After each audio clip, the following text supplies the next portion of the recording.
Welcome to this very special panel discussions. Now, this panel was organized in conjunction with Krzysztof Wodiczko's installation art entitled Abraham Lincoln War Veteran Projection, and which could be viewed every day, 6 to 10, correct? Right, until this coming Sunday.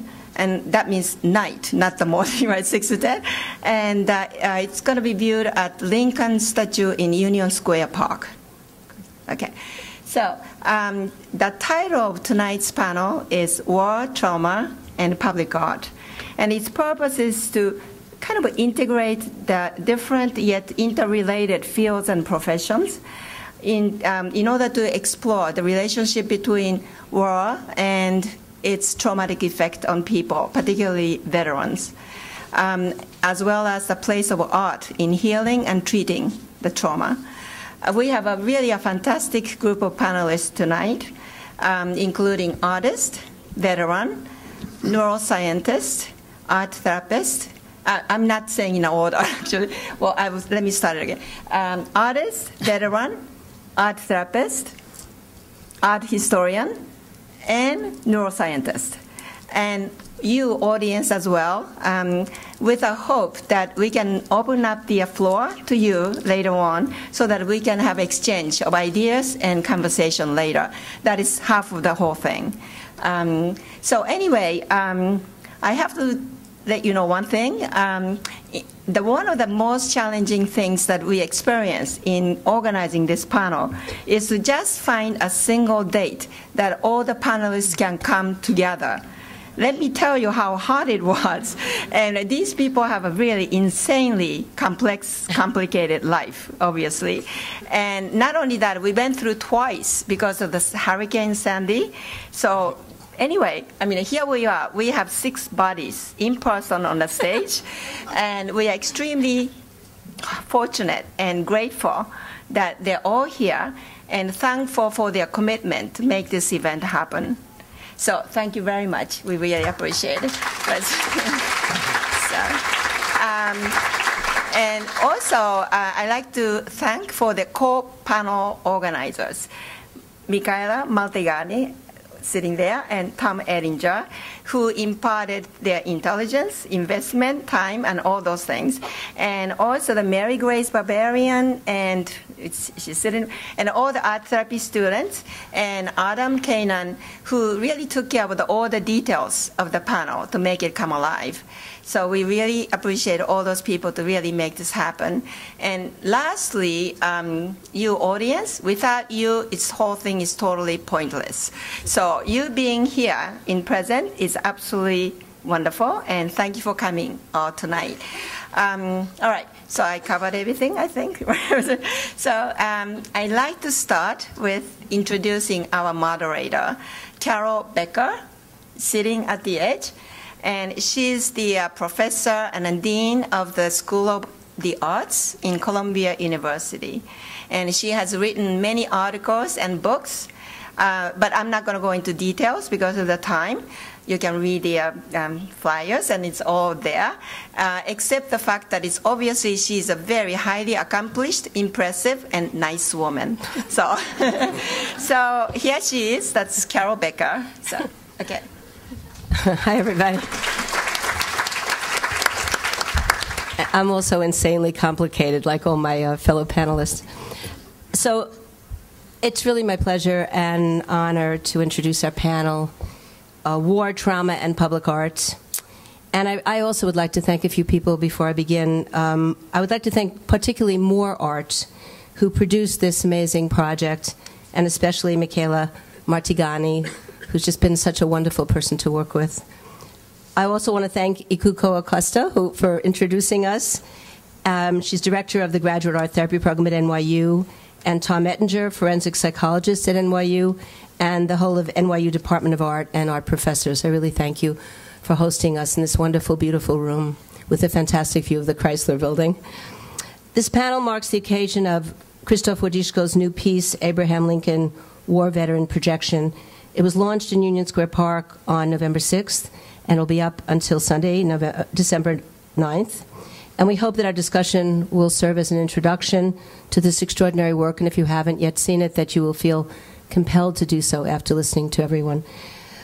Of late, there have been several articles discussing new ways to work with veterans who suffer from post-traumatic stress, or ways to prevent post-traumatic stress through the use of psychedelic drugs and immersive virtual reality and other methodologies that perhaps we'll discuss with the panelists later. But these recent articles seem to reflect the increased visibility of the traumas of war to our society, the breadth of the problem, and the need to address it.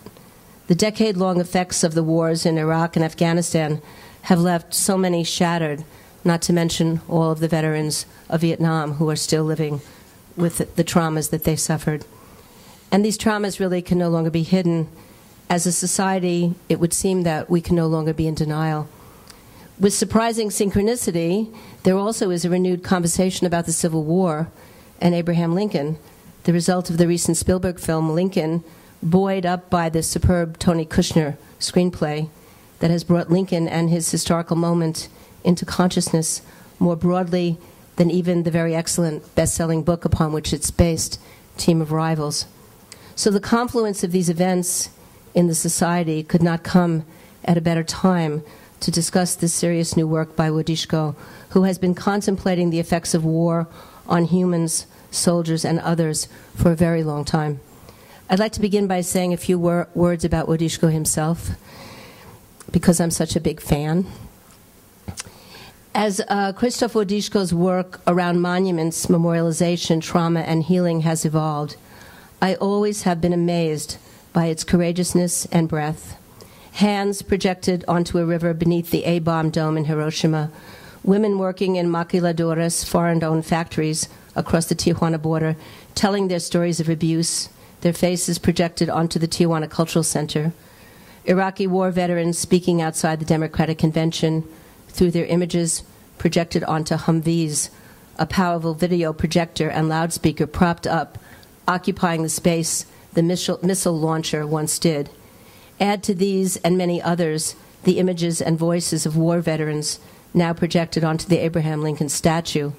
And if the French ever agree, an actualization of Wodiczko's dream to wrap the Arc de Triomphe in a structure that would serve as an institute for the study of the abolition of war, making apparent the seductions of war that have created destructive mythologies such as "It is glorious to die young" and "War brings peace." All such projects, of which there are so many more, the sophisticated devices created and their social effects attest to Wodiczko's commitment to work in the public arena in unique and unexpected ways, and to animate what has been enveloped in silence, to motivate society to fearlessly debate its most difficult and controversial issues. Wodiczko is the winner of the Hiroshima Prize, spent many years as the director of advanced visual studies and interrogative design at MIT, and he now teaches at Harvard. I'm going to ask him to say a few words to you about the concept of the project and the process of co-authoring with selected veterans groups, and then we will move on to one of his extraordinary collaborators and one of our panelists, Air Force veteran Carl Cannon, sitting right next to Wodiczko, who served from 1981 to 1985 and now works as a peer counselor at Genesis 2 for the Services for the Underserved. He will be our first speaker. After this, we will move on to the rest of our unique and very esteemed panel, whom I'd like to introduce to you very briefly. Annie Buck, art therapist and psychoanalyst, trauma specialist in private practice in New York City, has been on the NYU faculty in the Graduate School and Art Therapy Program for over 20 years. Rosalyn Deutsche, next to her, art historian and critic, teaches at Barnard and Columbia, has written widely about many of Wodiczko's projects, as well as about memorialization and public art in general. She focuses on his work in a wonderful book called Hiroshima After Iraq. Kirk Savage was supposed to be with us tonight, but he couldn't be. So I'm moving on to Joseph LeDoux, next to me on my right, university professor at NYU Center for Neuroscience. He directs the Emotional Brain Institute of the Nathan Klein Institute. His work focuses on brain mechanisms of memory and emotion, and I told him I've just been immersed in his book, The Emotional Brain, The Mysterious Underpinnings of Emotional Life. I'm going to ask Krzysztof to speak first, and then to introduce Carl. So, Krzysztof. Thank you. Thank you for, I don't know if this is working. Thank you for generous introduction, Carol. Can everybody hear him? No. No. Okay, move the mic closer to you, maybe. You're an expert. Why am I telling you these things? You know technology much better than me. And now? Okay. So thank you, Carol, for generous introduction. I feel a little bit intimidated by the very fact that the project is now taking place. It's actually happening right now. It started about 20 minutes ago. The project that I still didn't have time to digest.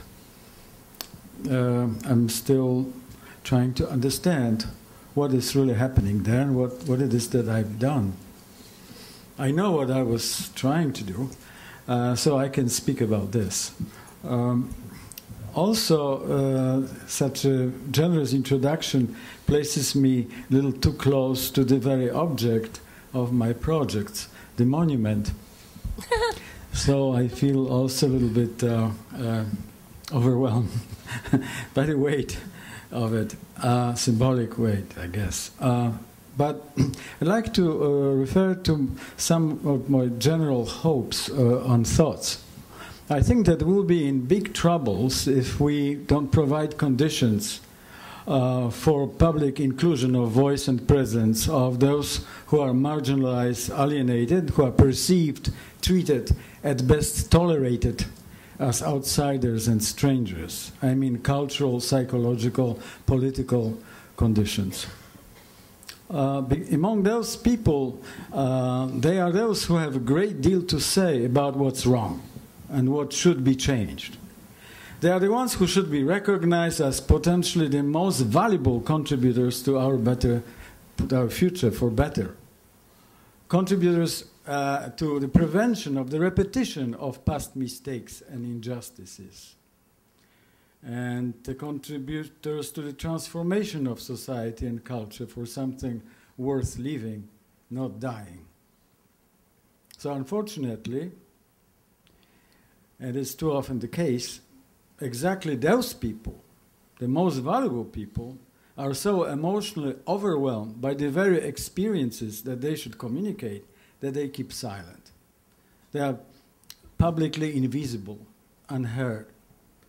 There's a tremendous role of cultural and pedagogical projects and aesthetic practice in contributing to the recovery of those people's capacity to open up and unfreeze from their freezing of the failure situation, as Derek Winnicott would call it, to reconnect with society, to insert a witness, experience, and voice of warning and of vision into public discourse, especially media and performative public art projects, I think are the most needed here.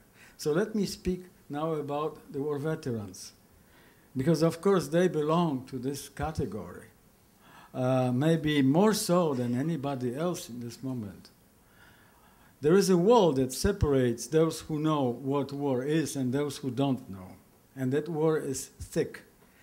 This is the wall of ignorance and numbness on the part of larger public, and communicative incapacitation and dumbness on the side of the veterans and their families.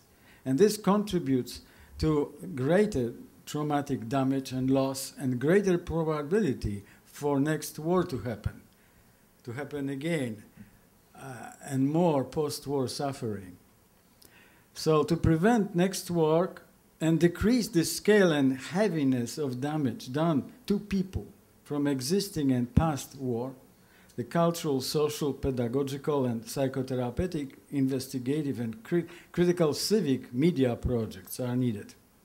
Their important objective is to increase the veterans and their families, those who are veterans, I mean, to develop the abilities and opportunities to speak in public about their war and post-war life, and do so in emotionally honest, fearless, informative ways. So the personal loss and damage suffered by war can be transmitted and disseminated and at least in part understood. Only those who went through the war can tell what war did to them and will do to others should the war happen again. Well, this is, of course, a difficult task. The fact that so many, the representatives of so many disciplines are sitting here, and there may be more probably are working together to really cope with the scope of trauma in which our society is immersed right now. So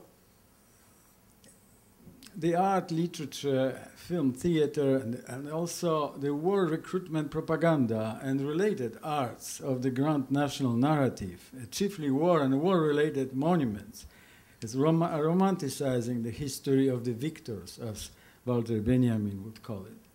And that history is, of course, the one that is hiding some and exposing other details or aspects of the war, and take charge of the war interpretation.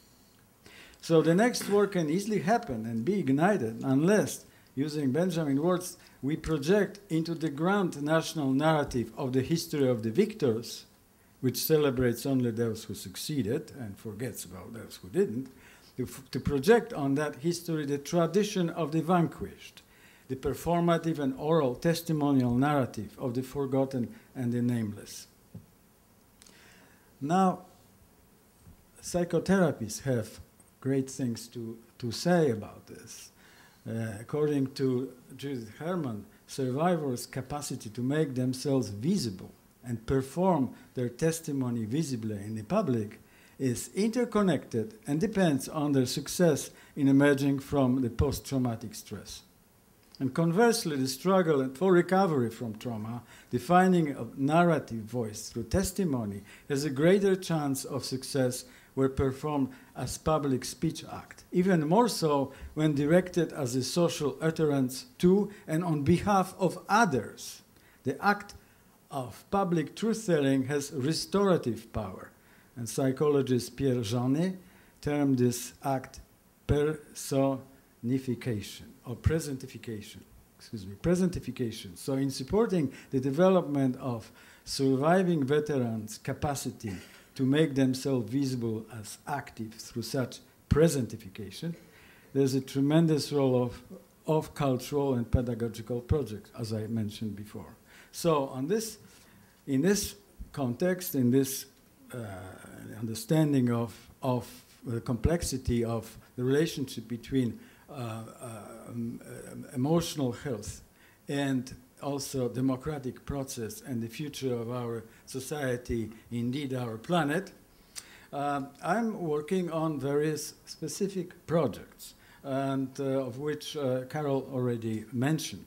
But on this occasion, on the Veterans Day, I have attempted to animate Abraham Lincoln Memorial Statue in New York City. And conceiving this project, I thought that wearing the prestigious historic war and peace-related statue as a sort of symbolic mask might become the best way for the veterans to publicly and with no fear to reveal the truth of their war and post-war experience. This is a very prestigious statue, but this is a statue of someone who was a witness to the war and also a politician who was as a person who was in charge of the matters of war and the nation. Yes, the monument. But it is also true that there are other monuments, not only historic monuments, populating our cities, war monuments included, but also there are war veterans who are living monuments to their own trauma, as Judith Herman called it. The issue is how to make them active and speaking rather than silent and passive monuments. So, so they can speak for themselves, but also on behalf of silent others. So, to put it in a different way, this projection animation project appropriates a historic urban landmark, the Abraham Lincoln Monument, and turns it into a para-theatrical, prosthetic cultural device through which those veterans can open up and transmit and disseminate their emotionally charged testimonies, critical visions, and their existential perspective on war and nation. Something that Lincoln cannot do. He's silent since 19th century. He could not have an opportunity at his old age, as other presidents, to write his memoirs. So we would know what really was happening inside of him, behind his stature. We know he was suffering depression. So perhaps those who animate him may help us to imagine what he went through himself. But in order to animate him, they must animate themselves first. The process of animation or reanimation, or trying to find words, emotionally charged words, to really grasp the impossibility of the experience and pain of war, is a part of this project. So the part that you don't see, but you only see a result of it.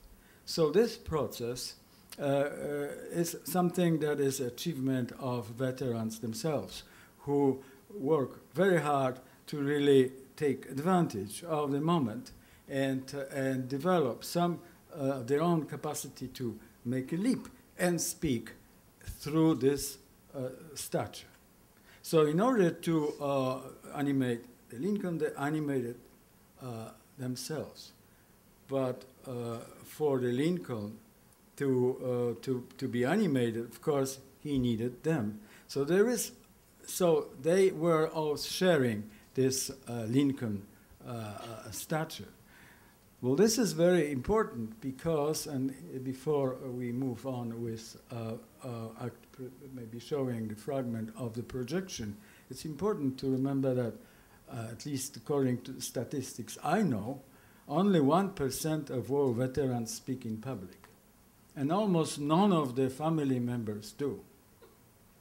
Well, that means that this wall is extremely thick, considering the enormous amount of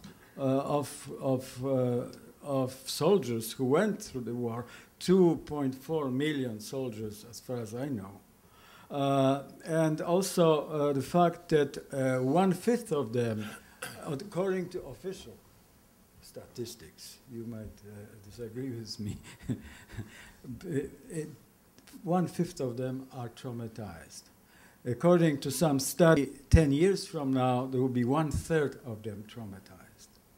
That's an enormous amount of people, considering the fact that each traumatized veteran re-traumatizes 7 to 9 people. We're talking about millions of traumatized people in this country. But they know what war is. But then there are those masses who don't. So it's very important to recognize that many, many projects will be needed. This is a major clinical issue. I'm not an expert on this, but I think for next 50 years in this country. And not much of this was discussed by candidates for presidents and present president and past presidents. It means that maybe it was something important here, that we are in fact entering the new 4 years of presidency of our president. Perhaps there may be some more work done to support not only clinical projects, but also cultural projects and pedagogical projects, and media projects. So they will be all helping those people to survive, and also helping them to help the world to prevent the next war happen, so be no more veterans. So maybe in this moment we should look briefly at the excerpt from the projection before we continue. You go into the Marines, it's the first line of attack, and you're going to die, pretty much. So we're sitting in the kitchen, and we're talking, and I'm like, okay, you're going to die. And he just looked at me and gave me a look like any teenage kid. I mean, because he was, Nicholas was like around 18 and a half. So any teenage kids, oh, you know, you just blowing hot air and stuff like that. So we got into a very intense argument. He's like, well, then why would you tell me? I would think that you would understand why I'm joining the Marine Corps, because you were a Marine. And I stopped for a minute because it's true, I wasn't a Marine. So why am I sitting here telling him? I said, because we're at war, you idiot. You freaking idiot. We're at war right now. If you go, you're going to die. I was going to the beach with a friend, and it was sunny, and I just felt like I was back in country, back in Iraq, and I felt like I wanted to be on the gun, like I wanted to have the machine gun and just fire, but I just had that feeling, you know, like being back there and just be, I don't know, the Marine, and, you know, destroy and kill stuff, you know. But it's like a moment of I want to say euphoria, but it's just for like a couple minutes, and then I realized that I'm just in Long Island, nowhere else. When all your human senses go into withdrawals or go into overload, that's when you start smelling the blood. That's when you can distinguish a body how far it is by the smell of the blood and the raw and the flesh, decomposed flesh. You can smell either one of them from 100 meters. You know where somebody is dead at. It's because of the downwind brought the scent over to you. It makes you shake even without having anything in front of you that makes you scared. It makes you shake. It's horrifying, these dreams. More and more, I couldn't express myself to a simple, I love you. I would say it back, but the emotion wasn't there. The genuine emotion wasn't there. I still had that armor around my heart, because it was hard for me to explain, you know, how I felt genuinely and who I was and what I've been through.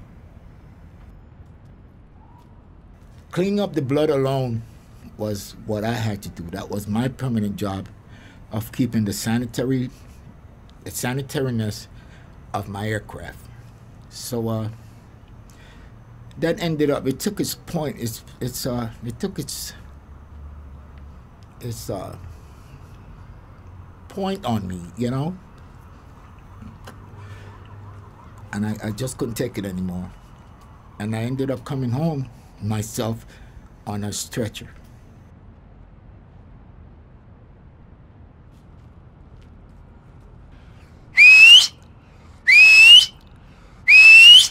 Wake up, people.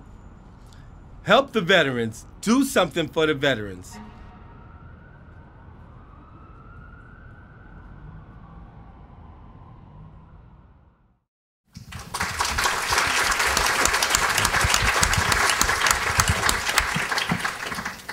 So this wake-up call is the right moment to introduce the person who was whistling and who's sitting actually next to me. His name is Carl Cannon. He is a veteran himself, but also works for other veterans. Works with other veterans to help them to survive their trauma. He works in an institution called Genesis 2, which is specifically organized and with the building and facilities included and services to help those who are living with post-traumatic stress. Services for the underserved and he is a peer counselor for those services. I'd like to say one more thing, with your permission, about my experience working with you. And it's just that I feel that without you, there would be no project. It's also true that maybe with other projects I develop, there's always somebody like you, an angel and agent and doctor, someone who really helps people to survive, at the same time helps people to be prepared, to make perhaps important leap in their life, reconnect with society in some ways, this way, other way, including cultural projects and artistic projects like this one. So thank you very much, and it's your voice. Thank you.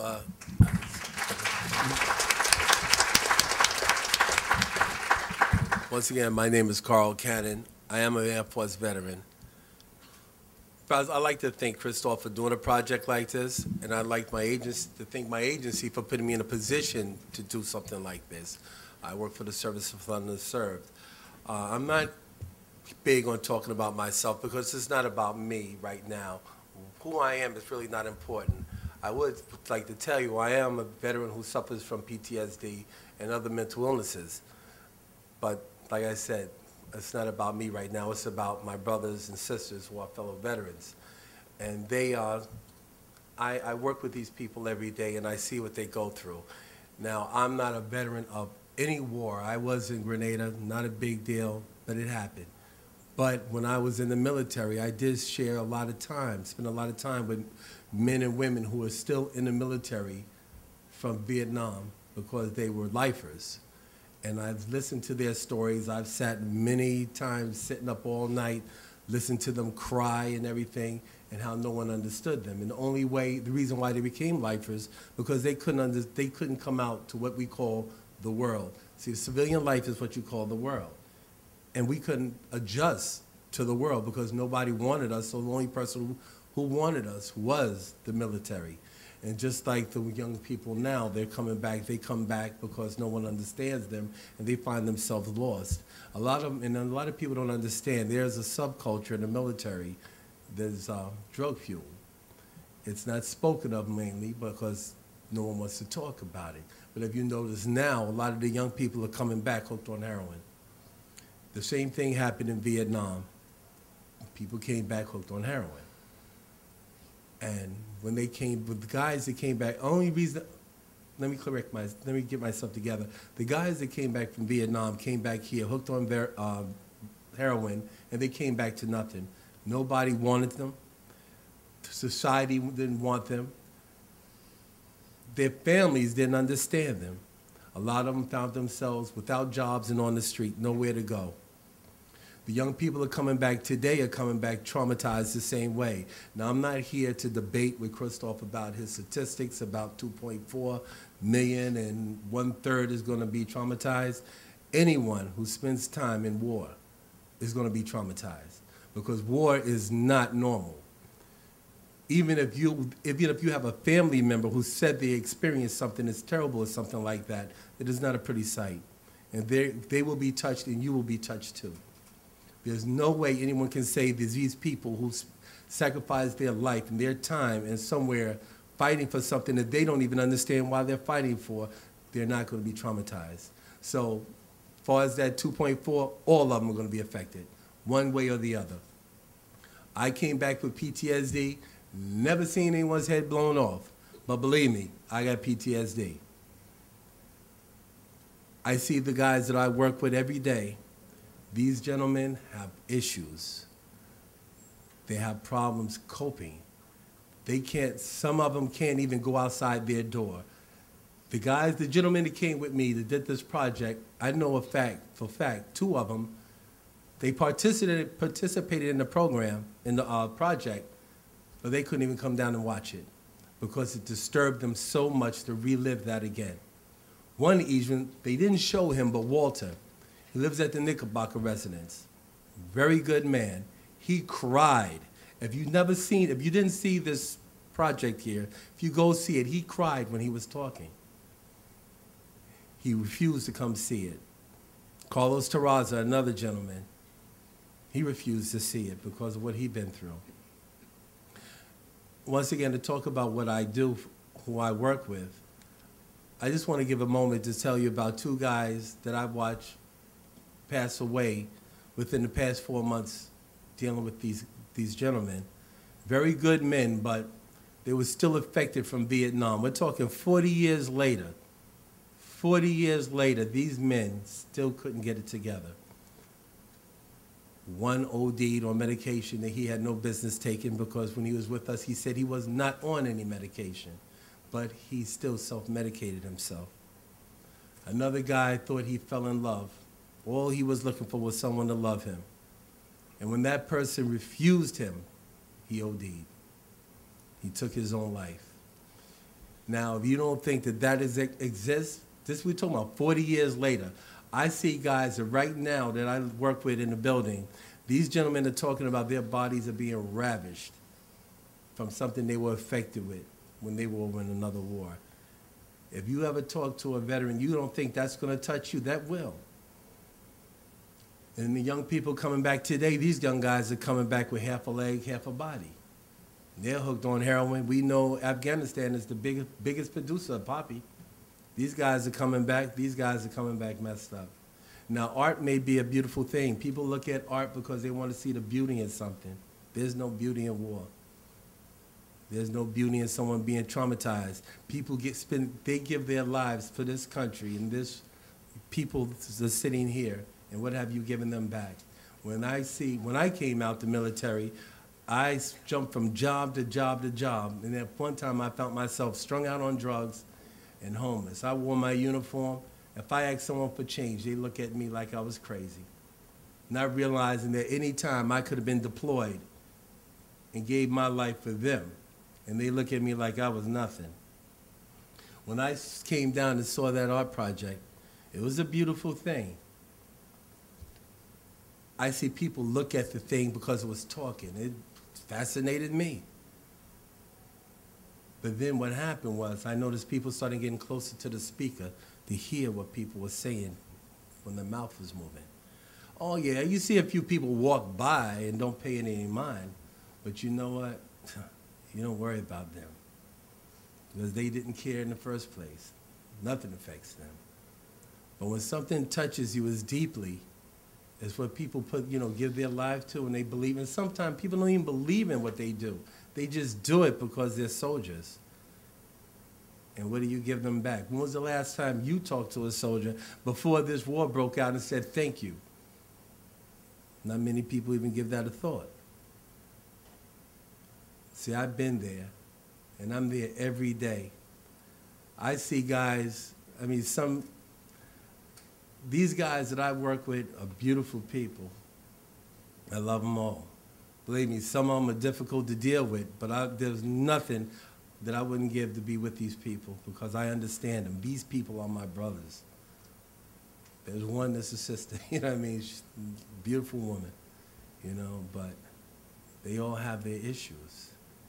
And I just hope that from this project that y'all would take something from it besides just looking at the beauty of Abraham Lincoln speaking, because Abraham Lincoln is speaking about something. And Abraham Lincoln is speaking about the passion these guys have and what they went through. Thank you.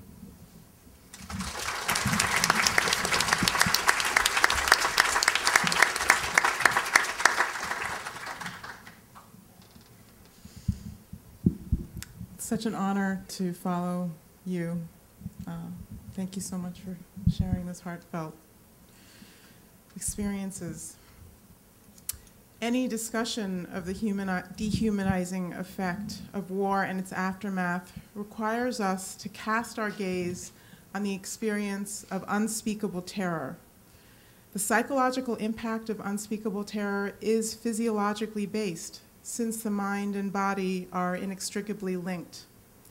A complex cascade of neurochemical changes occurs in the brain during and after severe or prolonged stress that can leave the survivor in an overwhelmed pre-verbal state, a state that is literally impossible to put into words.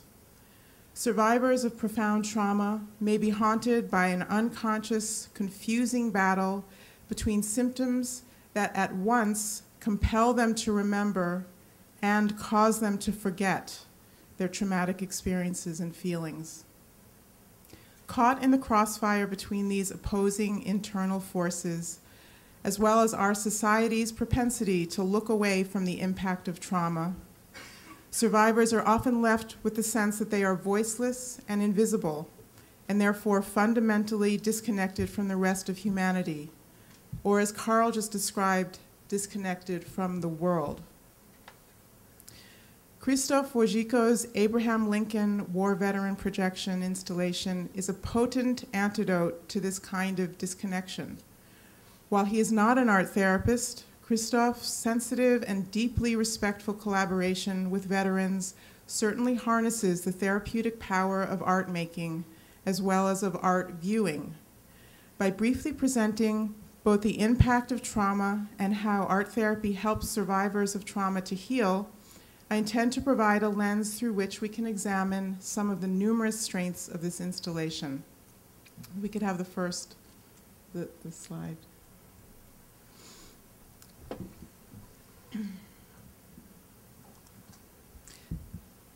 Many of the symptoms of PTSD that I'm about to describe have been visually depicted in this painting, a self-portrait created during the course of art therapy with me by a West African man. He had worked as the interior designer for his national airline and developed full-blown PTSD following the horror of having sustained multiple forms of physical torture during his political imprisonment by the soldiers of a brutal totalitarian government. He ultimately escaped and received political asylum here in the United States. The symptoms of PTSD are experienced on a continuum from very subtle to very intense, and can include multisensory flashbacks, amnesia, disconcerting bodily sensations, and a fragmented body image, confusion about the difference between memories of the past and present experience, and an often impossible struggle to imagine a future, and instinctual impulses to fight or flee or freeze.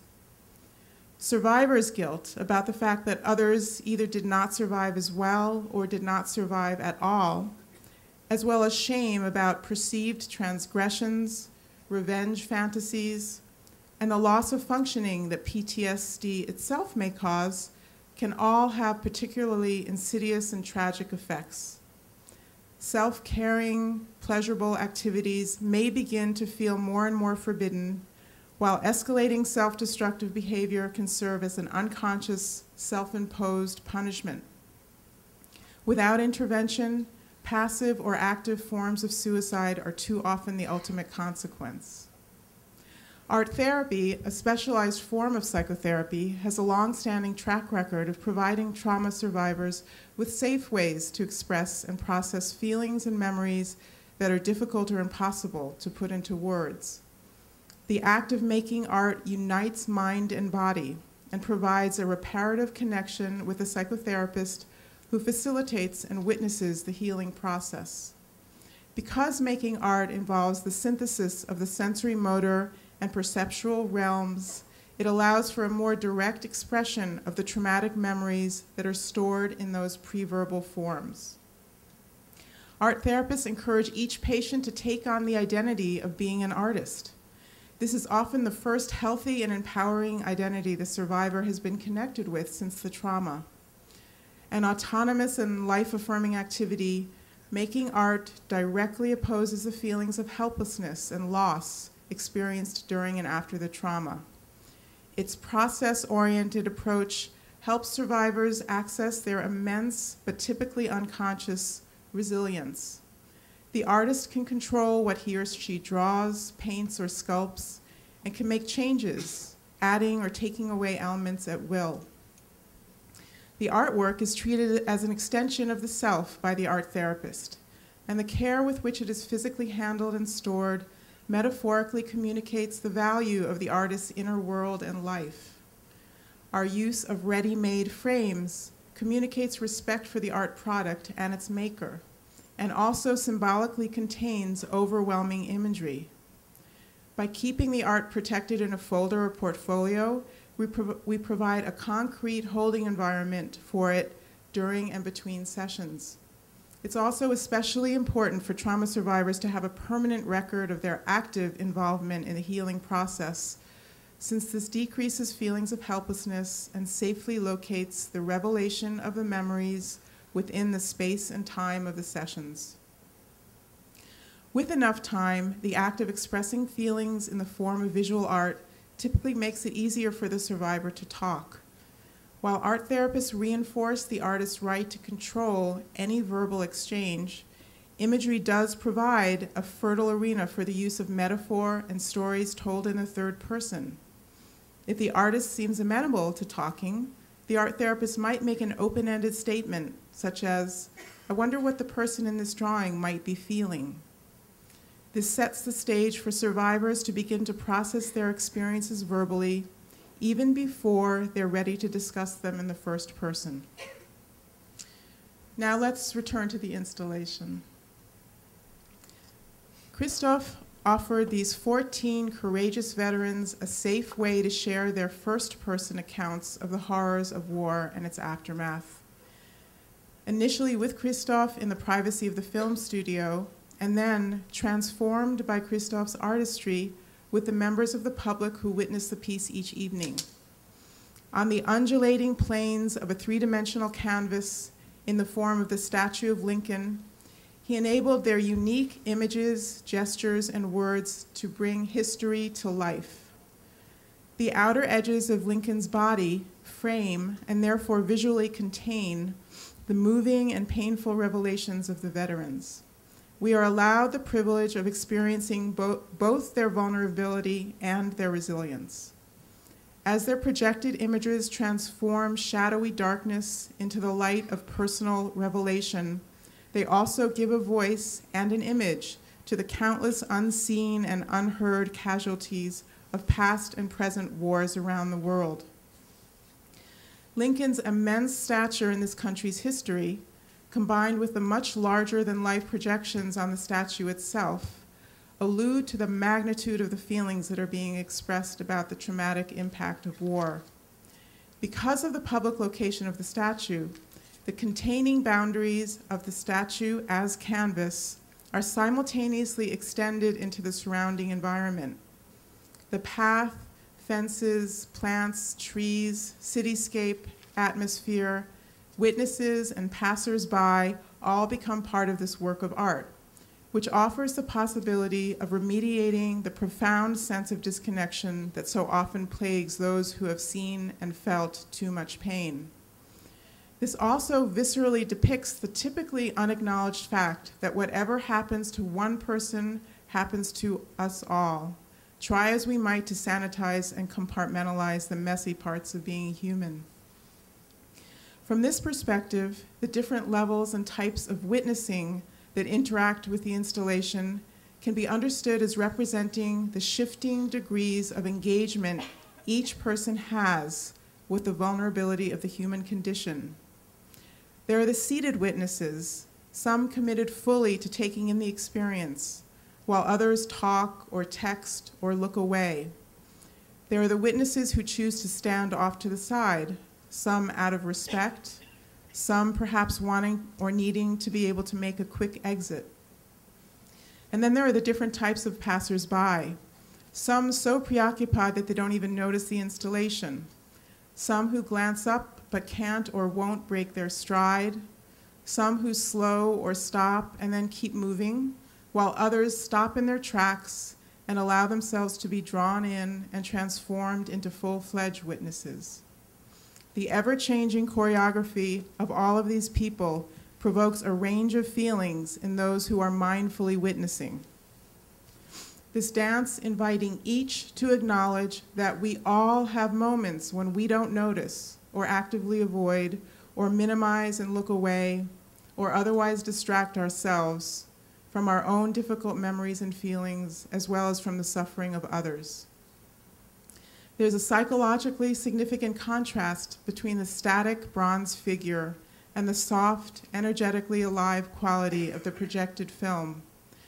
Like the frozen, unyielding statue, the past cannot be changed, but we can actively work to change our relationship with the past so that it does not immobilize us in the present. If, on a global level, we could elevate, dare I say, put on a pedestal, the idea that it is each person's birthright to have safe ways to express and process the full range of feelings intrinsic to the human experience, power would not need to be abused and wars would not need to be fought. Thank you.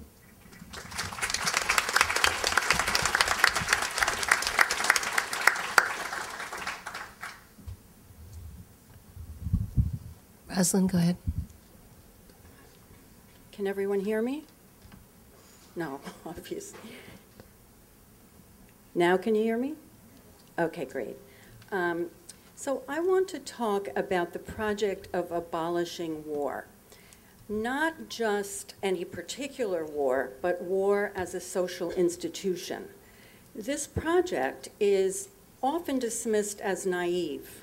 We hear people say war is part of human nature, humans are aggressive animals, or war has always been with us, etc. But Krzysztof has undertaken this project in a work of 2011 that Carol talked about called the Arc de Triomphe, World Institute for the Abolition of War. And I didn't bring an image because for some reason I thought someone else was going to show an image. So it's not that important for what I'm going to say, but I'll describe it a little. What Wodizcko proposes to do is to attach a scaffold-like structure to the Arc de Triomphe in Paris. And the structure would house various peace-thinking activities, and it would allow scholars and the public to study this, the Arc, which is a particularly hyperbolic and bellicose example of what Krzysztof calls the culture of war. One premise of the proposal, and I think of Krzysztof's other recent works about war, about war, such as this one premise is that abolishing war is an individual responsibility. This isn't a moralizing position, although it is an ethical position. But the call for individual responsibility arises from a conviction that we are accountable for war because, as psychoanalysis teaches us, war is hidden in our unconscious minds. In his book, The Abolition of War, which contains the Arc de Triomphe proposal, Wodizcko writes that, quote, in our subconscious, we are ourselves inner war memorials. In 1947, Gertrude Stein said something similar. She observed that while there is certainly what she called war outside, there's also war inside. And she asked, what is there inside, in one, that makes one know all about war? War is, by definition, a collective phenomenon. So this notion that we are inner war memorials raises the difficult question of the relationship between war outside and war inside, between, that is, psychic life and social life. For psychoanalysis, the individual subject is itself social, which is to say that we are formed through relationships. Therefore, there can't be any bright line between internal and external worlds.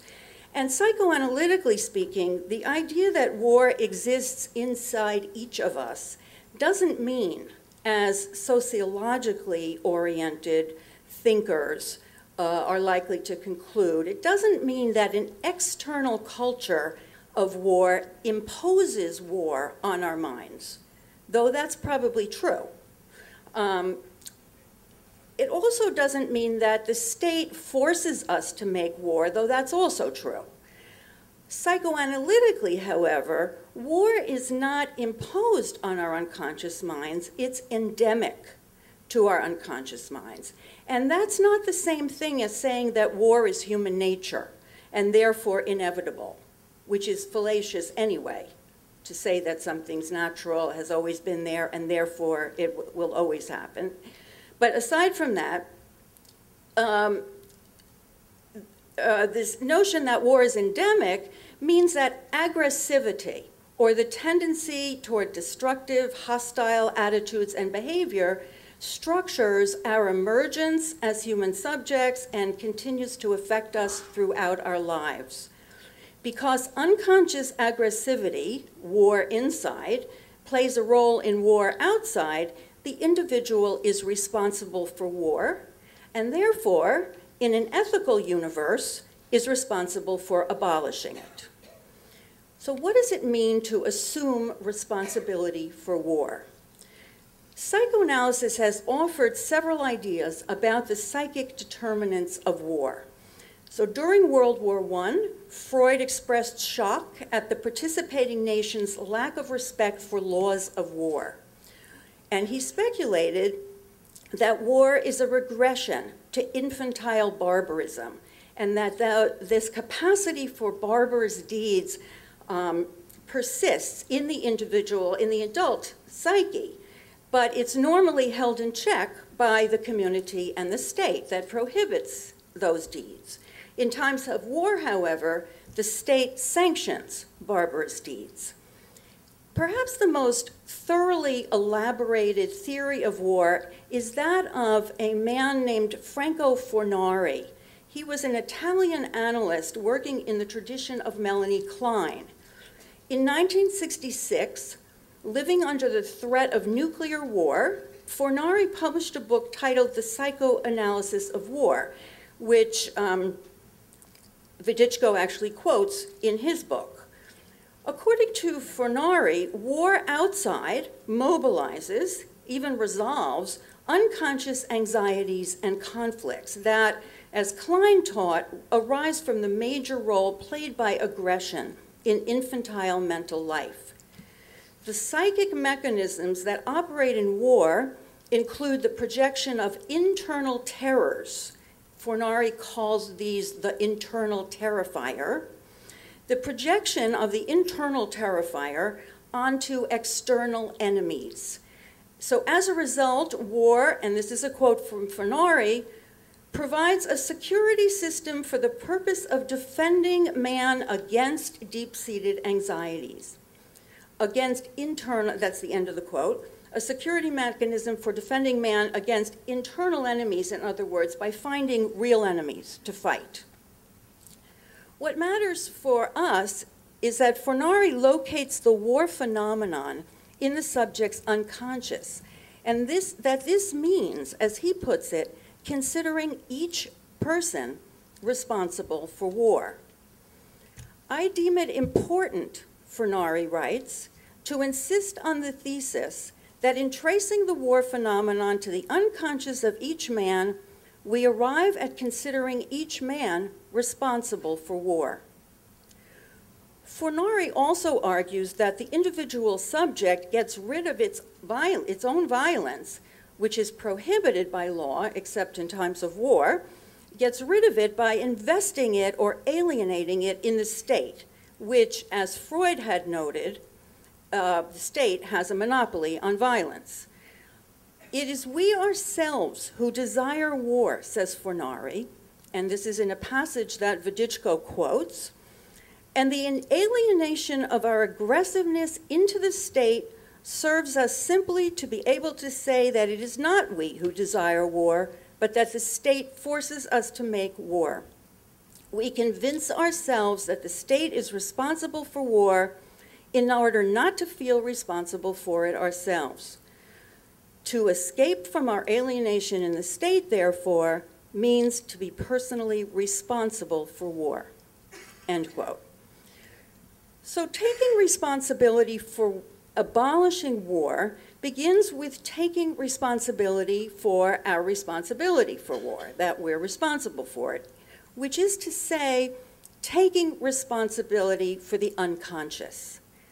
And taking for the responsibility for the unconscious means tolerating what Freud taught us. In our unconscious, as Mignon Nixon says, we are very bad. Tolerance of this badness, of our darker side, is central to ethics. Jacqueline Rose puts it like this: it is a central tenet of psychoanalysis that if we can tolerate what is most disillusioning about our own unconscious, we are less likely to act on it, less inclined to strike out in a desperate attempt to assign the horrors of the world to someone or somewhere else. It is not the aggressive impulse that is dangerous, but the ruthlessness of our attempts to be rid of it, to project it outward onto the external enemy and go to war against that enemy. For Fornari, responsibility for the unconscious is the only basis of hope for a better future. I hope, he wrote, that one day we shall be able to recognize in the assumption of responsibility for the unconscious, first taught by Freud, the cornerstone of the edifice of a new anthropology and so of a new culture, which will constitute the future receptacle of a wiser and freer humanity, end quote. So psychoanalysis introduces a difficulty into the political project of war resistance. More accurately, psychoanalysis acknowledges the difficulty that's in the project. For psychoanalysis argues that the opposition to abolishing war comes, as Hannah Siegel observed, she's another British psychoanalyst, also a member of Psychoanalysts Against Nuclear War. She argues that opposition to abolishing war comes not only from others, but also has its roots in ourselves. Naivete, then, lies not in working for a world without war, but in not facing the difficulty of this goal, in failing to recognize, as Siegel said, how hard it is to attain. To my mind, disavowing the difficulty dooms the anti-war project to failure. In the 1950s, in another context, Theodor Adorno said something that might help explain why I just said that. Adorno wasn't talking about war, although he's talking about something related because he's writing in post-Holocaust Germany. He was talking about the persistence of anti-Semitism in post-Holocaust democratic Germany. And he was troubled by proposals that anti-Semitism could be overcome by teaching Germans about the achievements of Jews, or by acquainting Germans with the humanity of individual Jews, or by organized acts of friendship, such as encounters between young Germans and young Israelis.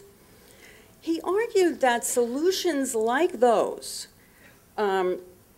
sorry, I've just lost my place. He argued that solutions like those, quote, scarcely touch upon the real difficulty of what's at stake and are therefore bound to fail. Anti-Semitism, he said, is so difficult to refute because the psychic economy of countless people needs it and still seems to need it today. Germans wanted anti-Semitism just as, according to Fornari, the individual wants war. And so Adorno, like Fornari, called for a turn toward the subject and toward a psychoanalytic theory of the subject. The need for an exact and undiluted knowledge of Freudian theory, and by Freudian theory he meant a critical reflection on the self. The need for an exact and undiluted knowledge of Freudian theory is as imperative as ever. And then he went on to say it would be therapeutic if rigorous psychoanalysis found its institutional place in and so influenced the intellectual climate of Germany. Psychoanalysis formed a major component of Adorno's call for a democratic pedagogy. And yet today, in our time of war and sexualized torture, many intellectuals on the left act as if paying attention to subjectivity diminishes political resistance to war, as if psychoanalysis, which offers a theory of aggressivity, is a distraction from real politics. Fostering critical reflection on the self is, I think, something that art can offer to the project of working for the abolition of war. And that includes art that doesn't even directly comment on war, isn't overtly about war. Because contemporary art, and I've written about this elsewhere, especially art influenced by feminist ideas about subjectivity and representation, ideas that have influenced Wodizcko, this contemporary art has developed tactics for turning attention towards subjects, viewing subjects, and inviting them to take responsibility for the unconscious. And I just want to say one final, slightly disconnected thing from what I've just said about the Abraham Lincoln Project. And that is that I think this work works to produce responsible subjects in a slightly different way than I've talked about. It provides an opportunity for the marginalized or the invisible or the silenced to speak, of course. But it also encourages viewers to take up a listening position, to develop what's been called a passion for listening. And a passion for listening, according to Adam Phillips, is the project of both psychoanalysis and democracy. Thank you.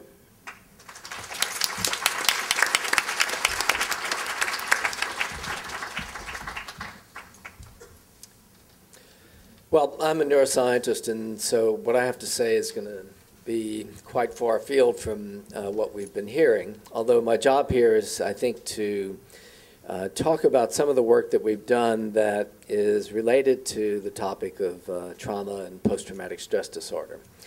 But before I can go there, I need to start with some caveats about neuroscience.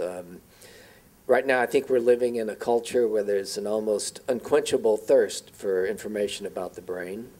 And that results in a lot of stuff being put out that is, in some ways, half-truths and misinterpretations of what the brain does. And in my own work, I've always tried to play it as close to the data as possible so that these misinterpretations wouldn't arise. But over the years, I've felt that much of what I've said has been misinterpreted. So I want to just start with a very simple but personal story about how this works. So the book that she mentioned earlier, The Emotional Brain, was written in 1996. And in that book, what I tried to explain was how research on certain aspects of what we'll call emotion can help us understand what you probably think of as emotion.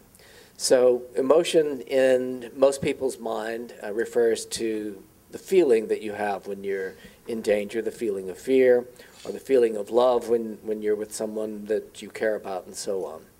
But that's not really what you study if you're studying emotion as a neuroscientist for the most part. And the reason for that is, in order to make progress in understanding how the brain works, you have to do animal research. And that's what I do. There are all sorts of techniques that you can use to study the human brain today that are new and very sophisticated, but they're very, very imprecise. So if let's say that the brain is this bottle, these techniques allow you to see something like the cap of the bottle. But the way the brain works is in terms of invisible to the naked eye objects called neurons, and invisible to even a standard microscope are the key elements of neurons, which are the synapses, the connections from other neurons that allow neurons to do their work. Now, if you're looking at a brain image, you're not seeing anything like that. You're looking at millions and millions of levels of resolution smaller than any brain image can show you. So to get at what's really going on in the brain and how the brain works, you have to be able to get to the neurons and the synapses. And that's what I do in my research. And that's why my research is done in rats. Now, what can we learn about human emotion by studying rats? Well, we can learn quite a bit, but we have to remember what we're talking about and what we're studying. What I've studied for 30 years now is how the brain detects and responds to threats. And I know very precisely how certain parts of a part of the brain called the amygdala are able to take in information about a threat, to pass that information within amygdala circuits to other areas that then will lead to the expression of behavioral responses like freezing, to the activation of the autonomic nervous system, which will lead to heart rate increasing, blood pressure rising, and to the release of certain hormones into the bloodstream that are part of this whole stress response as well. Now, when we say something like the stress response, it implies that its job is to make us stressed out, to make us feel bad. But that's not what it's doing. Its job is to help you cope with the situation that you're facing. So the hormones, excuse me, the hormones and other physiological changes that take place are part of the body's way of coping. And it's when that ability to cope with those responses fails, that's when you have a stress response. So in order to understand the subjective experience that a person has, we have to realize that that subjective experience, that fear that one may have in a dangerous situation, is not being made by all of that physiology that we study when we study emotion in the brain. That experience, that conscious experience, is made like any other conscious experience. We're not going to understand the conscious experience of fear by studying rats. We're going to only understand the conscious experience of fear when we understand consciousness itself, which has to be done in humans. So let's backtrack again. So what I study when I study the ability of the brain to detect and respond to danger are what we might call ingredients that contribute to the conscious experience of fear, but the conscious experience of fear is created separately. So the ingredients are like the ingredients you would make a soup with. You can make lots of different soups with the same ingredients. It's a matter of how you blend them together and how they come together to make that extra quality that becomes a chicken soup or beef stew or any other kind of thing that you might be making, or gumbo. I'm from Louisiana, so that comes to mind. So the point is that we can understand a lot that's really relevant to human trauma and the response to trauma. What we understand, though, are the mechanisms in the brain that detect and respond to threats. And those contribute as ingredients to the conscious experience of fear, but we're not studying the conscious experience of fear. And that's something that I'm often described as having discovered, how the brain feels fear. That is not what I do at all.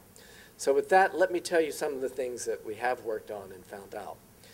One is that the ability of the brain to store information in a traumatic event, which is ultimately what causes the problems down the line, because you're storing memories that then become recursive memories and intrusive memories that later affect you. But the brain is forming two kinds of memories in that situation. One kind of memory is memory in the conventional sense, which is memory that you can retrieve about what you were doing yesterday or what happened to you during some kind of traumatic event. Those end up being consciously accessible. And that's a very important part of memory. But that's only the tip of the iceberg in terms of memory. There are many, many ways that the brain forms memory. And one of the other important ways is by forming memories about threats. So in a situation of danger, there will be some things that are stored and will be triggers of traumatic episodes later that have nothing to do, they're not by nature threatening events. For example, the site of the World Trade Center before 9/11 was not something that caused you trauma, unless you lived there and hated the way it looked or something, but that's a different story. What happens, though, is those stimuli that are neutral, when associated with intense emotional arousal, then become triggers that are stored for the future. Now, the same trigger will be a trigger for a conscious memory. So you remember where you were, what you were doing on 9/11, and what happened to you, and so on and so forth. But they'll also be triggers of implicit or unconscious memories about the threat. Now, so the threat stimulus, say the World Trade Center picture, will go into your brain and go to the amygdala and reactivate blood pressure responses and heart rate responses and muscle tension and all of the stuff that makes you feel bad when you're in a situation like that, and will cause you to reactivate another part of the brain, the hippocampus, and allow you to then have a conscious memory. But those are separate things. They get fused in immediate conscious experience as one event and then get stored as a cognitive memory about that. But they're separate things. And it's recognizing that those are separate means that you have to treat those separately when you're dealing with people who have this problem. So you have to find ways that are going to reduce those ingredients I was talking about, as well as deal with the conscious memories that the person has and keeps revisiting. But those have to be dealt with separately. And it's only by taking those things apart in the brain that you come to realize that. Now, I'll tell you just a couple of things that we've discovered that have become potential treatments in people. These are things discovered in rats. One is has to do with this instability of memory in certain situations. So when a memory is formed, it requires certain things to happen physiologically, and one of those is the creation of new proteins in the brain. And when it turns out, this is what we've discovered, that when you retrieve a memory, in other words, when the memory is brought back into your brain, it becomes unstable and has to be restabilized through this protein synthesis process as well. Otherwise, you don't continue to have the memory. So the idea has arisen that, well, in rats, what we showed is that if after a rat has been exposed to a situation, for example, a tone that's been paired with a shock, and now you present the tone and the rat freezes, blood pressure and heart rate go up and so forth. That tone, which is now a trigger of that implicit memory, has to be restored as a new memory each time. And if you don't store it each time, it's no longer a trigger of the traumatic memory in the rat. So what we've done is block the restorage of that memory, and the rat is no longer afraid of the stimulus. It no longer is freezing, his blood pressure is no longer going up in the presence of that stimulus. So it's been proposed that this might be useful in helping people who have traumatic memories that they can't get rid of. So that the person could be exposed to the stimulus that is recurring in their mind or that's being that's triggering them to have a fear response every time they hear it or see it, and block the restorage. So the question then comes up as, is this ethical? A lot of people are concerned when you start messing with memory. But anytime you go to therapy, you're playing with memory. Anytime you have a conversation with someone, you're playing with memory. You're changing memories. So it's just a question of, in what context do you want to talk about memories being changed, and what context do you not want? I've gotten hundreds, maybe thousands of emails from veterans, people who have been raped, people who've had all sorts of problems, wanting their memories erased. So there is this desire for this to happen. And the question is whether, as a society, we should be doing this. Now, the good news in this is that when we do this in rats, it's primarily the unconscious triggering response that is altered when we change these memories. It's not the conscious, explicit memory system that's changed so much. And there have been studies in people in which this has been tried, including rape and war victims.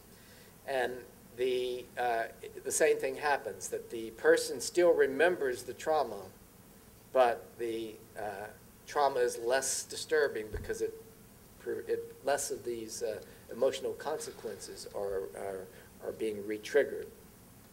So that's one. I'll close in just a second after I tell you this other thing.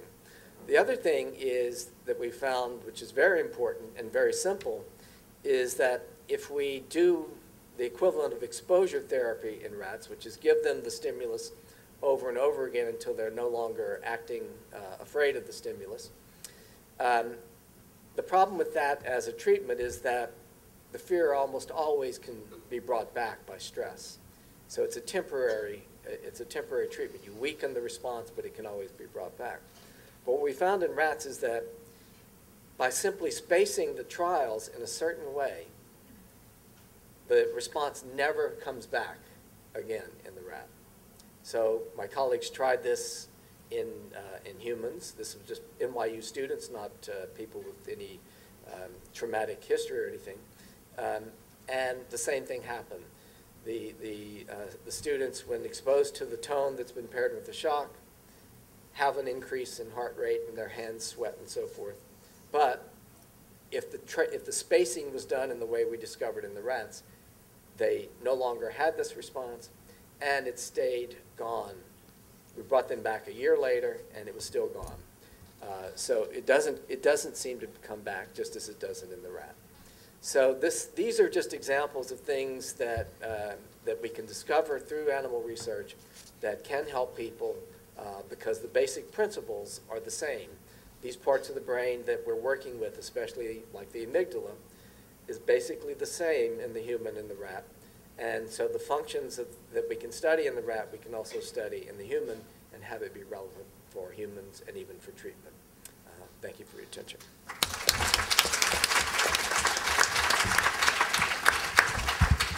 It's very late, and you've been very, very patient, and we will take questions in one moment. I want to ask one thing to the panel, and then we're going to open it up to questions. Or maybe it's not even a question. Maybe it's more of a statement. That philosophers are not having the conversation. I think they're fearful of it, or they're afraid of, as you say, appearing naive. Psychoanalysts, neuroscientists who were writing about these issues and talking about post-traumatic stress seem to be either working with the consequence of war, what can we do for people who've been through this experience, or how can we make better soldiers, people who won't be traumatized when we send them off to these horrific situations.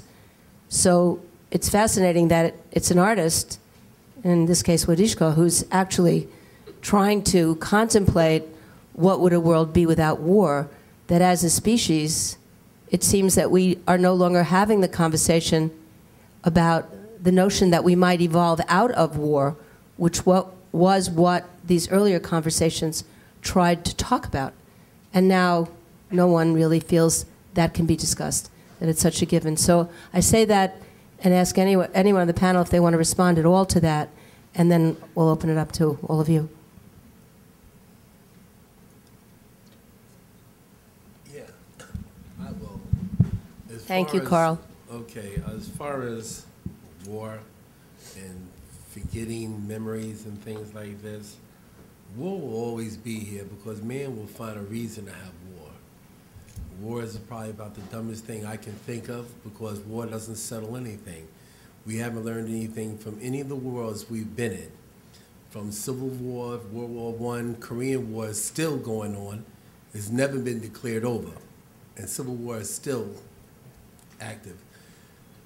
War is about the dumbest thing we can possibly do, but we keep having war because we have scientists to create weapons. Weapons have to be tested. when these things happen, they destroy things. When they destroy things, they have to be built. People have to make money. And war creates money. War generates money. That's why we have these wars. There's no reason for anyone to go to war, to hate anybody for anything. But what do? We destroy land, and then we turn around, annex that land, and we build it right back up. And it becomes ours. And then we go to another place and find a reason to fight them. I've seen these things. I've read about them. And then the thing about it was really scary. If you've ever been in the military, and I happen to be in a top secret, happen to have a top secret clearance when I was in there, and they tell you about a thing called total war. And total war is about the scariest thing that you can never come about. Total war means that not only do you kill the people that you fight against, you kill the children. And when you kill the children, that means because you don't want the children to grow up to come after you too. So you have to destroy that land completely. Now, as far as anyone thinking that they can erase a memory like that, I don't think that's going to be, you can erase that type of memory. Because how can you make a better soldier by erasing his memory? And then you turn around and turn on the news, and there's a war somewhere else. You're going to remember it right away. So what may happen in an experiment, a lab rat might be fine. But I really live it every day when I turn on the news and I hear about what's going on in these other countries. I don't know if that's, how anyone else feels, or if anyone else even experienced a thing like that. I see what happens to the veterans I work with every day. I see how they feel. They've been out of war for 30, 40 years. These guys are still reliving it. Now, they go through therapy. These guys take all kinds of psychotropic meds, and they're affected every day.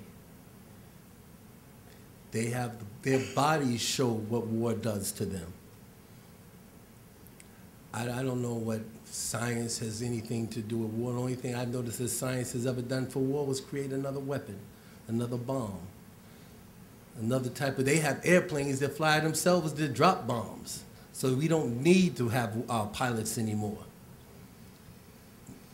We can destroy a country from sitting right here at this table. So what you gonna do next? You can't experiment on a plane. And they can blow up anything. I just kind of get a little sentimental when I hear about, people talking about, the way trauma. I got emailed the other day about something about erasing trauma, getting rid of trauma. How can you get rid of that? You get traumatized just walking down the street. I watched on the news last night, a guy coming home from work, he got pushed in front of a train. That doesn't traumatize you? I get scared every day when I get on the subway. I bought a car just so I don't have to take the train. I can't afford one, but I bought one. So I don't know what that means to me. I guess that traumatized me. I'm scared of lightning. My niece was struck by lightning and died. I won't go out in a storm. Now you tell me you want to erase that memory? It rains all the time. Supposed to rain another couple of days, right? So what's erasing what going to do? I mean, really. I mean, I'm not debating with you. What you do is what you do, but rats and people are two different things. Rats, you can contain, people you can't. We go out every day. If you put something in a box, yeah, okay. If you live in a box, but we don't live in a box. Well, I'm not going to argue with you. The science is the science. We do the research. We have evidence that we can change some symptoms. I'm not saying we can erase your memory of trauma, your memory of war, but I think that there is the potential to weaken some of the emotional impact of some of the things that get stored in people's brains. That's all we're saying. But what's the good thing about memory? So we don't have to repeat it again. It shapes us who we are. Memory is who we are. Yes. It shapes us. And if we don't remember what happened, we're going to do it again. Sorry, we're not talking about erasing the content of your memory, but some of the unconscious triggers that would send you into a state. Well, I know it's very difficult to be intelligent and optimistic at the same time. But I've been trying, and a few other people did. One of them was this man whose name is Monet, who invented European community. And yes, we do not build monuments to those who prevented the wars. We don't remember or don't want to remember all of the great achievements that helped people not to kill each other. And Europe, being the most experienced, most traumatized probably place, at least it somehow circulates in my vein because I'm from there. Somewhere between monuments, they say there is Poland. Somewhere between war memorials, there is Poland. So, yes, I understand. But still, I am part now. If I go there, my old country is part of European community. There was no war there for quite a long time, considering its history. And that was one person idea, this guy Monet, who actually created the concept of European community not because of money, but with sole purpose to stop wars. And of course, it's a political process. But now he was interviewed a while ago, and he said, if I was to do this project again, I will start with culture. So here we are. It's the politics itself is not enough. Maybe even we should not start from this. Maybe there is something else. And the whole the approach that was presented here by Rosalyn Deutsche, the psychoanalytical approach, can be connected with cultural project. I think that artists, and together with others, could do a lot to dismantle the culture. We're talking about cultural war, but in fact we're talking about national cultures, period. They are already cultures of war. There is history is either about what was before the war, or was during the war, or was after the war. There's no other history. So I think there is a lot of things that we can do to actually create conditions so there will be no war. That's what I think. And I understand your skepticism. No, I don't want to clown you, but why don't we give everybody who creates a war, why don't we give them a paintbrush? You know? The people who want to start a war, give them a paintbrush and see what they have to say about it. I mean, it is what it is. I'm not for war, and I do appreciate your art. And I think the people who start wars, who cause other people to have traumas, because it not only affects the people who are in the war, it affects everyone else. It affects everyone around them. It affects their families. I saw my uncle die 3 years ago. He was in Vietnam. Suffered for years from what I saw what it did to my aunt. Okay, so one of the veterans with whom I was working on the project in Denver used this vehicle, war veteran vehicle, to blast the simple truth.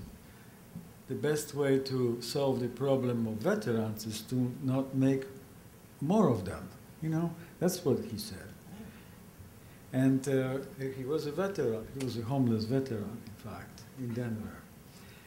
So I think you may agree with this idea. Yeah. Your art project is a very nice thing, but like I said, people came to see the art. How many of them really paid attention to what the veterans were saying? It was just the movie magic to watch Abraham Lincoln's mouth move, see a face, the animation. Wow. It's a beautiful thing. I'm glad I was a part of it. But really, after this Sunday, who's going to remember?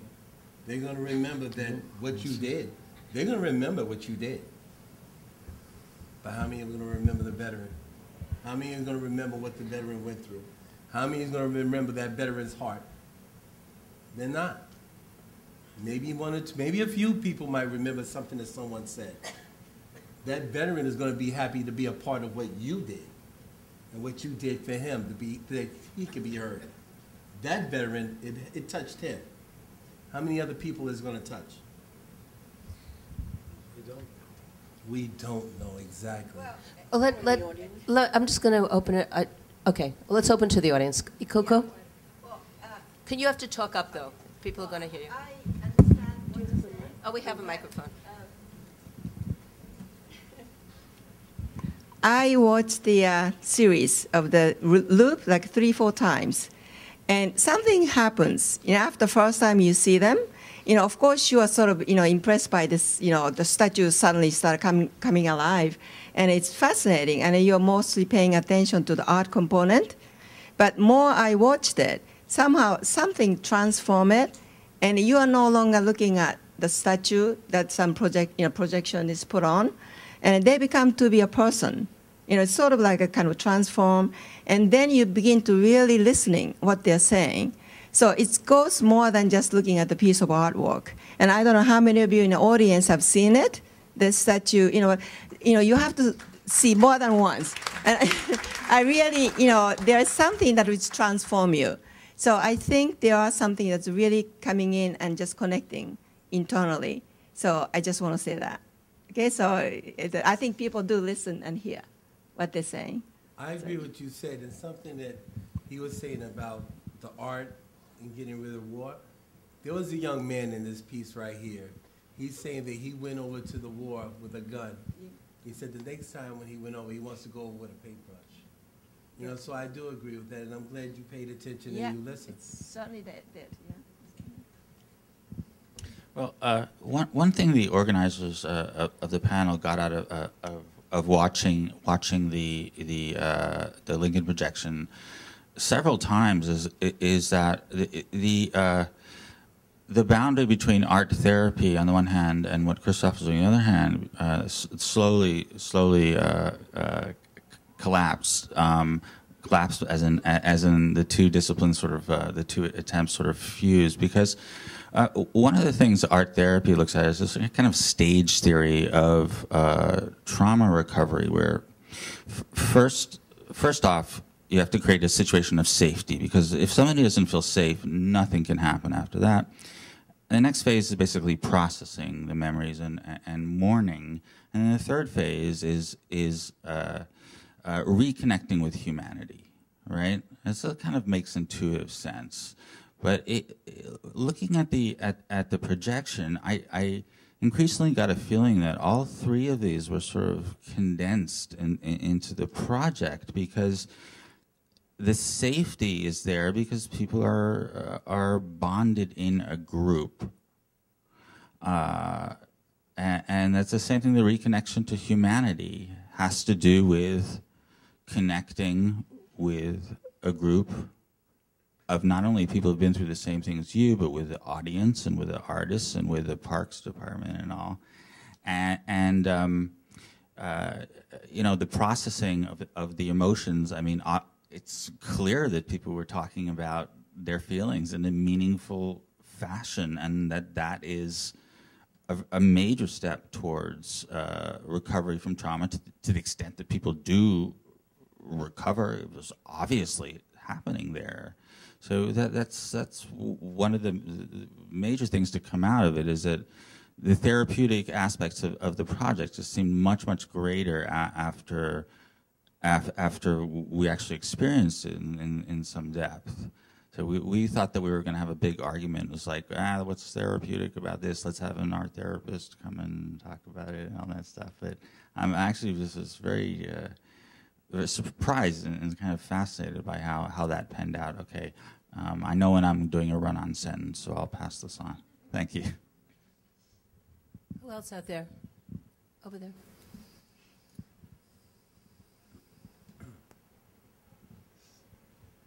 Thanks. One of the issues that I've been thinking about is, can art really change society in a big way? And when I looked and was there standing in front of those projections, all I really wanted to do was take that project to Washington, D.C., and have every congressman take a look at it. That would be, I just think this project needs to be more ambitious. Expand the platform of who is actually being exposed. it's great that here we are in a university, there are artists, intellectuals. Bring it to the people who are making policy. It was such a powerful piece. How many congressmen are sending their kids to war? What's the, I think it's so minimal. I think that would really be a powerful possibility for this project. I'd love to see it in Washington, D.C. Thanks. Krzysztof, I bet you'd like to see it in Washington, D.C. too. Is that correct? Absolutely, yes. There was a question over here. Oh, okay. Here and then over there. In response to that, I agree with that, though it seems that it's a very site-specific project and that you consciously chose to project these images onto Lincoln. And I was wondering if you could clarify that relationship a little bit more for me, because on one end, you say that the veterans are sort of used as a vehicle for us to understand Lincoln's depression later on, but at the same time, it also seems to challenge his monumental image as someone who was in part responsible for the Civil War. So I was wondering if you could elaborate on that.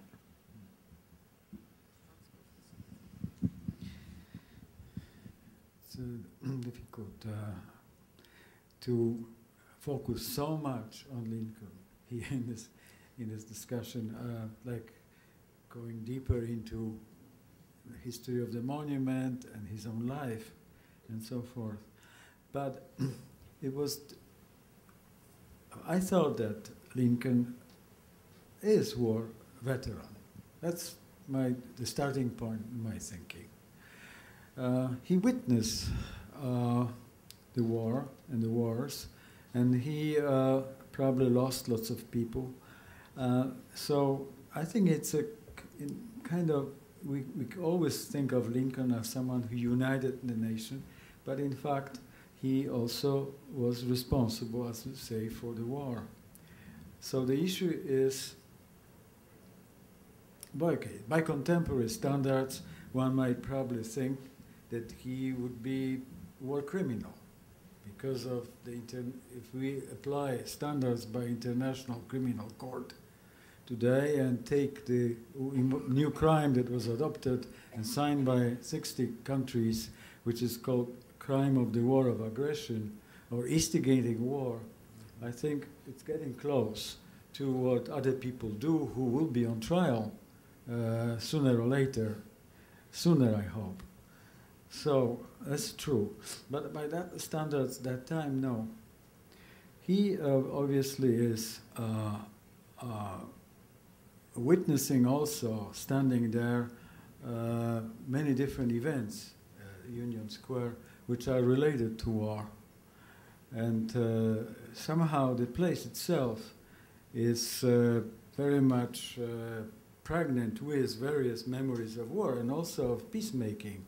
There is a Gandhi monument there, not far. There is a Lafayette monument. There's a Washington monument. It's a place that is, I think, susceptible to thinking about war. It was a center of war events surrounding this place. So that's the reason. But also, I think that what I didn't touch upon my here little presentation is the very monument itself, the statue itself. I think that thinking more about this project now, I feel that we have very special relation to statues of great politicians and generals and figures and civic personalities. We have also a special relation to statues in general. Somehow we are living in those statues and they live in us. That's my feeling.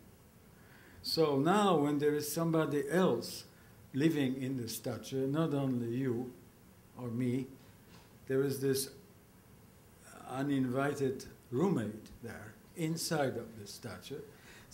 We are somehow connecting with that person in a very special way, psychological or phenomenological way, because The person is embodying, of course, the monument, but also is kind of connecting bodily with our body that is in that monument.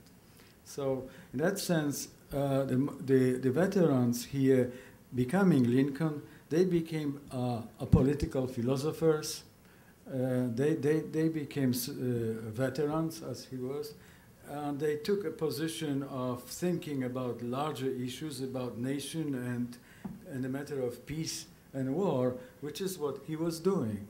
So in that sense, as we all have also those issues in ourselves, we're projecting them mentally on the statue.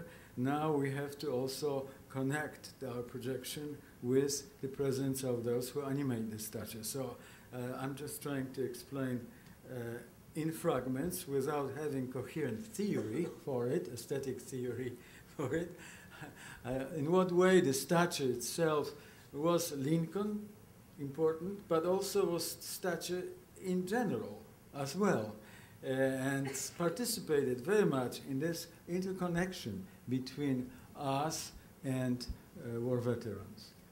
Could I say something? Yeah. Okay, I wanted to say in regard to your question and what Krzysztof has just said, that I felt that the work transformed the statue.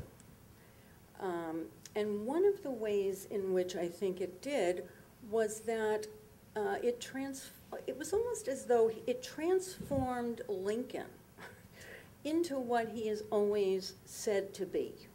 So he's the great emancipator, right? Now that may or may not be true. I mean, those of you who've seen the Spielberg film, I was very appalled by the film because it presented Lincoln as the man who freed the slaves and said nothing about black abolitionists or the slaves' role in freeing themselves or any of that. And I think Lincoln that's kind of the traditional notion we have of Lincoln. And that, so then you take this statue that is, you know, a myth in a certain way, this monumental myth, and you used it for purposes of emancipation. In this case, the emancipation of certain voices, right? So that's one relationship I saw between the work and the monument. This is very interesting because emancipation, according to Immanuel Kant, is based on very simple principle. Don't tell me how I should think. Right. Don't tell me what I should do. So in that sense, it's a kind of consciousness that is connected with experience of war, that people are recognizing lots of things after the war. And he probably recognized as well, but we couldn't hear or know what it was. Let's have one more question, because it's 8 o'clock. He's had his hand up the whole time, this person over here.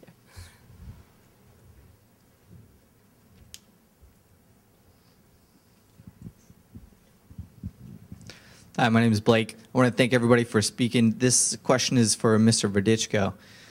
You mentioned that given what's going on in the world today, there's a need for many more projects like yours. And you, as the facilitator of this project, have been working with the traumatized for decades and are pretty much what amounts to an honorary psychotherapist. So my question is, who's going to spearhead all these other projects that needs to happen? Is it only other people that have that experience, or can it be other people too?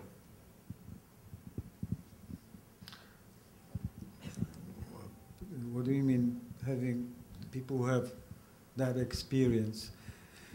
I mean, I myself don't have the experience of people who are speaking through the statue, really.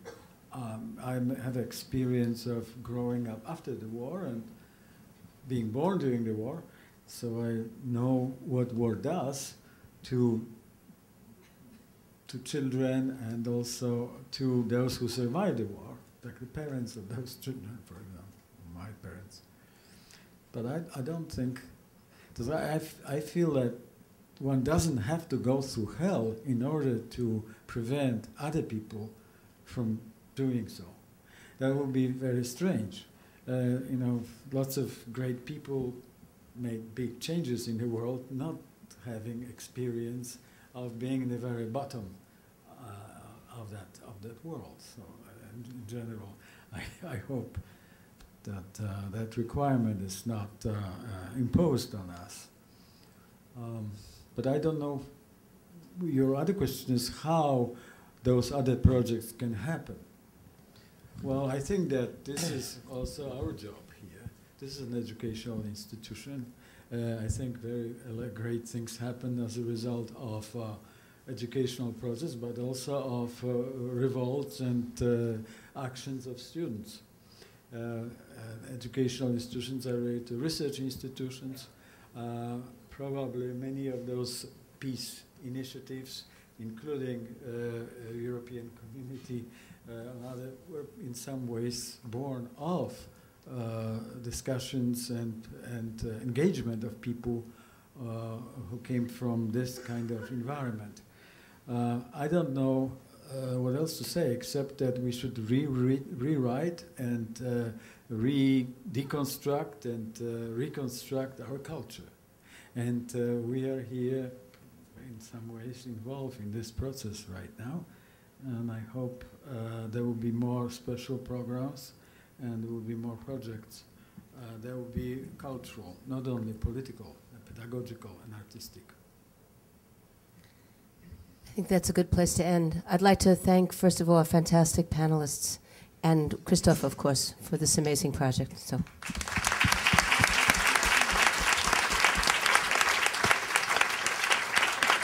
And thanks to all of you for great questions and being such a great audience. Thank you.